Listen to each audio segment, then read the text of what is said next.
Sivutumlilo. It's a Tuesday, and that means we are back with African spirituality advisor Siam Kize. We're talking about a very, very important topic namhlanje. Sikhuluma ngokudla and how it needs to be treated during a ceremony. So manomsebenzi ukudla sidlani asidlini kubanjwa ubani ungabambi. Sia, thank you so much for joining us once again. So khuluma ngento ebalekile Sia. Thina uma senza umsebenzi ukudla becomes the most important part of that ceremony because sizohlangana sidle. But let's speak then about how important is food in the context of an African ceremony. What is the role of ukudla? So the most important thing to remember when it comes to ukudla is that akudli thina kudla abantu abadala. Right? So the reason why it's so important that we consume the food and the food is prepared adequately is because I am not arriving with my ancestors. I am not arriving on my own. I am arriving with my ancestors, abakamkhize, right? So abaga Kumete, when I invite abaga Kumete, abaga Dlamini, abaga Ndlovu, they also arrive with their ancestors and they also partake in umsebenzi and then they eat. Because remember, umsebenzi is always dedicated to a particular person. Right? So that would be the person who dishes up first, who eats first, because Iswane is dedicated to them. Then everybody else consumes the food. The practice or the act of us all coming together and breaking bread with one another is an exchange of spiritual energy. Yes. Yeah, so when we consume food, right, it is very important that we are cognizant of ukudla kwesipuni on a plate and then also inyama yesilwane.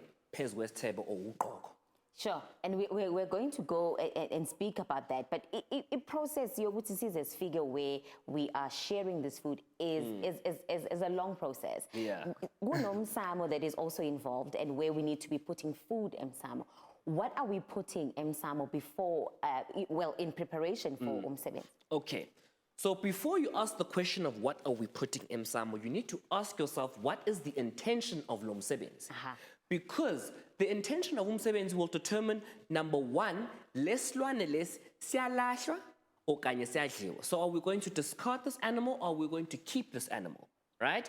Because if the intention of lo msebenzi is to clean umuzi and remove bad spirits, okanye ukugeza amanzi amnyama, no one in the family, absolutely no one. You can't even give that meat away to charity, right? That animal must be completely discarded or destroyed. Okay? If we are cleansing you for ingane ya pupuma, okanye we are cleansing you specifically, right? You can't eat that meat, but the family can eat that meat. In other words, isilwane or the carcass would lie emsamo that night, then the following day is when they would actually cook the meat and everybody would eat the meat. So it is very important that you understand the intention of umsebenzi because then that will tell you what needs to sleep overnight, what needs to be prepared that day, and also what parts of the animal should be very sacred and kept to the family alone. A lot of people bayaganga ngomsamo wabo because they are giving away sacred parts of the animal that should remain with the family. That is very important. So let's speak about these parts of meat, the different ones, but particularly the ones that you're talking about. These ones are sacred and these ones should be reserved for the family. Which ones are those? Okay. There are certain animal parts that you absolutely and unequivocally do not give away. Number one, inhloko. Number two, inhliziyo, the heart, especially the heart. Look, inhloko, it's all dependent on umsebenzi, right? It's not, but the most important one, if you're doing umsebenzi wenkomo, do not give away the heart.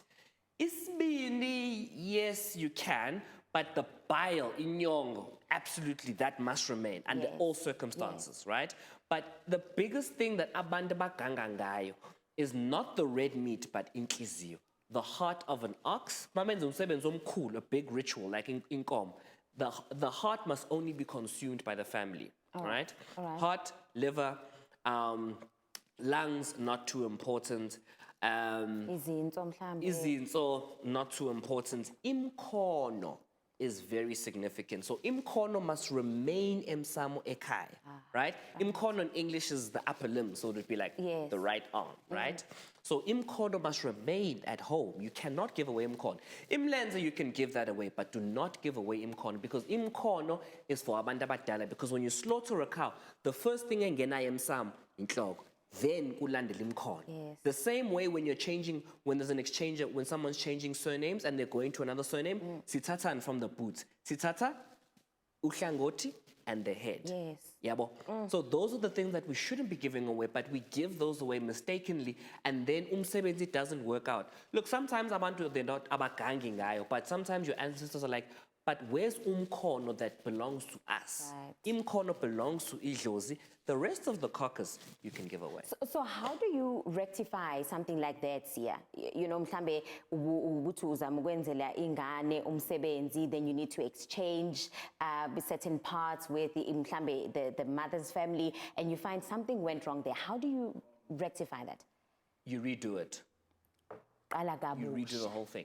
Okay. So if it's, for example, if it's a ritual for a surname correction where one person's leaving here and going to another place, you redo the ritual. The correction is do it the correct way. And do it the right way. Exactly, right. That's it. There's no like, okay, let me slaughter a small animal to apologize, and then no, just do it the right way completely, and that's how you know you've moved past that step. Right, so we've spoken about those parts that are very sacred, and the ones that you're saying, these ones must be eaten by the family. Yeah. But within the family, there's also the questions of who eats what and who can't eat what. Yeah. So lenhloko nayi isisele, who is able to eat inhloko, who is able to eat the heart, and all of those other parts that are sacred and just reserved for us as a family. So this question will obviously be dependent on isiko, like Xhosa, Venda, Pedi, Tswana, Zulu, Right. and also isiko lasekhaya, right?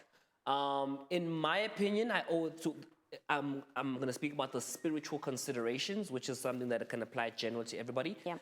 And I don't see or understand any spiritual barriers stopping umuntu esifazane or any other person of the family from eating the ox heart, the ox head. I know some parts of KwaZulu-Natal, umuntu esifazane does not eat oxtail, right? I stand to be correct, but I know in some cultures the umuntu esifazane doesn't eat the ox head. Yes. Right? Yes. But in my opinion, spiritually speaking, I'm yet to see something that I can say to you here on the morning show that this is something that spiritually can cause consequences. There's no spiritual implications behind you eating ox heart, ox head, ox tail. Yeah, so it all it's depends. just imkhuba, let me say that. Right. It's not necessarily isiko, but it's imkhuba. Right. Not necessarily culture, but rather practices or habits. Yeah, that you've gotten used to. All right, so you at home are able to get involved in this conversation. Ask UCM Kize questions that you have. Mhlambe nomsebenzi that's coming up, and there's things that you really would like clarity on. You can send those voice notes in number 072-411-6528. Masibuya, CM Kize will be taking those questions, right? Yeah. All right, let's take a break.